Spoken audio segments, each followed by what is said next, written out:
Сөздü ушул конференциянын убакытта аткарып аткан Орозай агай өзүңүзгө сөз берели. Кыргыз Республикасынын эмгек сиңирген айы. Урматтуу Кыргыз Республикасынын мамлекеттик катчысы Касманбетов Сүйүнбек Сапарбекович, Кыргыз Республикасынын билим жана илим министринин орунбасары Надира Сынташева, сиздерге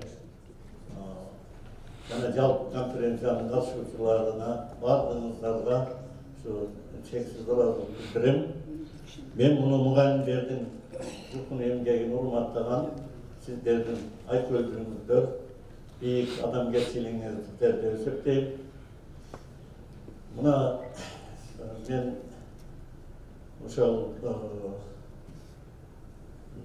79-жылы ушул Бишкекте анда директорлордун 2 айлык курсу болот эле. Ошол курска келип, анан ушул курска келгенде анда Исак Көкбөров ошол мугалимдердин, мектеп директорлорунун адистик чеберчилигин жогорулатуунун курсунун деканы эле. Анан ошол ишанан бир топ теманы сунушту бизге директорлорго. Реферат жазасыңар деп. Анан мен баягы темалардын ичинде мен баягы эңсеген тема жок экен. Анан айттым, биз өзүбүз каалаган темага жазсак болобу деп. Анан болот деди. Анан мен ошол мугалимдин адамгерчилиги бул баланын жан дүйнөсүн чыт жөндөн талантын ачуунун ачкычы болот деген темадан ошо реферат жаздым. Ошо рефератымы өзү текшерип, анан ушул тема ушул билим берүүдөгү түбөлүктүү темалардын бири экен, ушуну таштабай болот деди. Анан ошо менен 1991-жылы ошол мугалимдерди адамгерчиликке, балага адамгерчиликтүү мамилеге, баланы баягы жан дүйнөсүн, дилин, оюн, пикирин билип, окутуп тарбиялоого чакырып жүргөн. Анан 91-жылы ошо Аманашвили Бишкекте жолугуш өткөрүп, анан ошол жолугушуу жөнүндө кабарлар болуп калып, анан келип ошол киши жолугушуп, 3 күн ушул окуусуна катышып, анан ошондон баштап, анан ушул алгачкы демократиянын шарттары менен анан ошол актордук мектеп ачуу оюна келип, анан ошол концепциясын, жобосун, уставын иштеп чыгып, анан Ош облустук билим берүү институтунан сунуш кылып, ошол атайын ошондо мектеп ишин гумандаштыруу жана демократиялаштыруу деген темада баягы конференция болуп калды. Анан ошол жерде баягы конференциянын уюштуруучулары, эмгичил топ ошол жакшы баа беришип, анан ошол улуттук билим берүү институту анан чечим чыгарып берди. Ошону экспериментчил окуу тарбия жайы жөнүндө жобо кылайын, ошондо жобо бар эле, жаңыдан чыккан. Анан ошол жобо кылайын, анан педагогикалык институтка келип, ал жерде Бекбой агай ошо директор экен. Анан ал кишиге анан баягы алып кетсем, ошол теманы таштаган эмес экенсиң. Ошол темага дагы эң зор 2 баалуулукту, ошол улуттук мурунку гумандуу баалуулук бар эле, анан демократиялык баалуулукту кошупсун деп анан ошол коллегиясын чакырып, анан чечим чыгарып берди. Райондук билим берүү бөлүмүнө, администрацияга, министрге багыштап, ошо өздөрүнүн ошо тажрыйбаны жайылтуу боюнча. Анан ошол жана айтылды, 94-төн 98-ге чейин абдан аракеттер жасадык, бирок ишке ашыра албадык. Мезгилдеги баардык бийликти райондук деңгээлде түшүндүк. Анан акыры ошол Абдумалик деп бизге ошол сунуш менен кирип ошол бекитилди. Эми мында эң негизгиси 3 баалуулук, улуттук баалуулуктар, дөөлөттөр, наттар, кыргыз элинин салттык педагогикасы, ыйман эрежелери бүгүнкү күндө өтө зарыл болуп атат. Мына өзүңүздөргө ыймансыздык, беадептик, ташкоордук, мыкачылык, ушул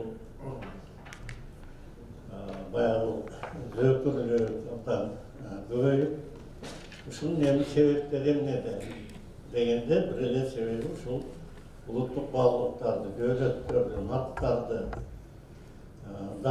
мектеп, улуттук жүздөн ажырап, мектептерди улуттук табиятынан ажырап, балдарга ошол тиешелүү мекени сүйүү, эли жерин сүйүү, атаны сүйүү, энени сүйүү, ал турмак баланы өзүн сүйүү, ошондой эле достукту ыйык тутуу, биримдикти ыйык тутуу, калыстыкты ыйык тутуу, адилеттүүлүктү ыйык тутуу сыяктуу нарықтуулуктардын жетишпегендиги ошол мектепте бир мектепти жаңы түргө алып чыгуу, жаңыча нукка буруу ой менен ошол улуттук мектеп деп адам анын программаларын, жоболорун, тиешелүү нормаларын иштеп чыктык. Экинчи гумандуулук дегенде, жогоруда дагы сөз болуп кетти. Бул бала дагы, мугалим дагы, баягы биздин төл сөз менен айтканда, айрым учурда, айрым мектептерде бүгүнгө чейин ушул тушалуу атка, капалда окшоштой. Себеби дегенде, ошол мугалим дагы эркин аракеттенет. Эркин өзүнүн жөндөн, шыгын, талантын, балага болгон сүйүүсүн, балага болгон мээримин, балага болгон ак ниетин толук аткара албайт. Жогорудан көзөмөл эрежелерди күтүп ошол нормалар менен гана иштөө ыгына көнүп калган. Мына эми ошол эң негизгиси ошол гумандуу педагогикада негизинен 6 багыты бар. Ошол анын айрымдарын сиздер убакытта кайталабайм. Анан бул эң негизи баланы сүйүү, түшүнүү, балага ишенүү. Ушул эле сөз мугалимге да тиешелүү да. Качан мектеп жетекчиси мугалим сүйүп, ар бир мугалимдин жөндөн шык талантын, кесипкөйлүк чеберчилигин билип, ошону өнүктүрүүнүн үстүнөн иштебесе, мектептерде натыйжа болот да. Бул ошон үчүн көзөмөл деген бала мугалимдин айыбын ачып, кемчилдигин таап, аны чогулуштарда, педагогикалык кеңешмелерде, директор алдындагы кеңешмелерде уят кылып ордуна биз эң негизги мектепте ошол мугалимди өнүктүрүү багытында. Ошол жогорку чеберчиликтеги устат мугалимдер менен өзүнчө, жогорку чеберчиликтеги мугалимдер менен өзүнчө, эми тажрыйбага ээ болуп келе жаткан ayrim bağıtlar boyunca algılıklı bağlı işlerin özünçe anan yardımga muhtaç, koldoğa muhtaç, muhallimler özünçe anlatıp, anan oşu her biriminin özünçe işte. Bu oşu muhallim için dahi bulandı. Anan demokratiyalık bağlılık degende biz bu demokratiyalık adam yaratkanda oşu tök demokratiyanın bağlılığı menen oşu adamı yaratkanda al balanın erkinliği, balanın hukuku oşundayla bardık muhalliminde, oşundayla balanın жоопкерчилиги, милдет. Ошо айрыкча ушул төрт нерсени бири-бири менен айкалыштырып, жооролуштуруп пайдаланып. Ошо биз өткөнчө ошо мында биринчи ошол демек ата-энени да, окуучуну да, мугалимди да, коомчулукту да бир коллектив, бир жаамат кылып ошол баарысы мектеп башкарууга тартты. Демек, мен директор катары, мен мектепти башкарууга, менин демек, мээрига акыл кесип окуучум, акылкөй мугалимим, акылкөй ата-энем, акылкөй бизди колдой турган коомчулук. Бул ушу төрттү болбосо мектеп өнүкпөйт. Мектеп өчпөйт деген. Анан ошо экинчи анан ошо жана бул айрыкча биз мугалимдин жоопкерчилиги. Мугалимдин чыныгы, жан дили менен жоопкерчилигин кантип пайда кылабыз? Качан гана мугалим өзүн өзү баалай билүүгө үйрөткөндө. Бул биздин бүгүнкү коом үчүн да өтө зарыл да. Себеби мугалим өзүнүн biz atayın ошо критерийлерди иштеп, биринчи мугалим өзүн өзү баалайт. Эмне жетишет, эмнеге жетишпейт.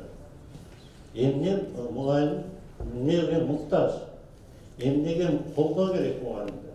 Ата-эне тарабынан, мектеп жетекчиси тарабынан, кытарындагы кесиптеши, окуучу тарабынан колдоо. Ошолорду жооролуштуруп, анан ошо демек бул биз эми ошо мындай айтканда демократия дегенде бул шайлоо эркиндиги эмес. Эң баштысы ошол жашоо эркиндиги. Эми адам коомдук түзүлүш болгондон кийин ал башка адамдардын алдында жоопкерчилик менен жашоо, милдет менен жашоого үйрөтүү балдарыбызды.